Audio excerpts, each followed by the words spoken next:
ഞാൻ കരഞ്ഞാൽ എനിക്ക് മാത്രമേ നോവൂ. അത് തിരിച്ചറിയുന്നിടത്ത് നമ്മളൊക്കെ കരച്ചിൽ നിർത്തണം. മനസ്സിന്റെ സമാധാനം നഷ്ടപ്പെടുത്തുന്ന ആളുകളുണ്ട്. അതിന് വഴിയൊരുക്കുന്ന സാഹചര്യങ്ങളുണ്ട്. അതിനെയൊക്കെ ഒഴിവാക്കാൻ പഠിക്കുക എന്നതാണെന്നേ പക്വതയുടെ അടയാളം. ഈ നേരിടേണ്ടി വരുന്ന ദുരനുഭവങ്ങളുണ്ട്, തിരിച്ചടികളുണ്ട്.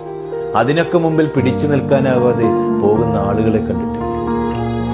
ആഴത്തിൽ ആലോചിച്ചാൽ ശരിക്കുള്ള പ്രശ്നങ്ങളുടെ കാരണവും കിട്ടും. ഈ ജീവനും ജീവിതവും ഒക്കെ കൊടുത്തിട്ടും മനസ്സിലാക്കാൻ കഴിയാത്തവരോട് പരിഗണനയ്ക്ക് വേണ്ടി യാചിച്ചിട്ട് വല്ല കാര്യമില്ല. അവരുടെ പരിഗണനയിൽ നമ്മളൊന്നുമല്ല, വേറെ ചില ആളുകളുണ്ട്.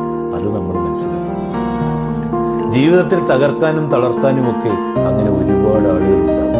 ജീവിതമെന്ന് പറയുന്നത് നമ്മുടേത് മാത്രമാണ്. ജീവിക്കേണ്ടതും നമ്മൾ തന്നെയാണ്. ഈ തളർത്തുന്നവരുടെ മുമ്പിൽ നല്ല അഭിമാനത്തോടെ ജീവിച്ചു കാണിച്ചു. അപ്പോഴാണെന്നേ ജീവിതം അതായി മാറുന്നത്. എന്തും നമുക്ക് സാധിക്കും.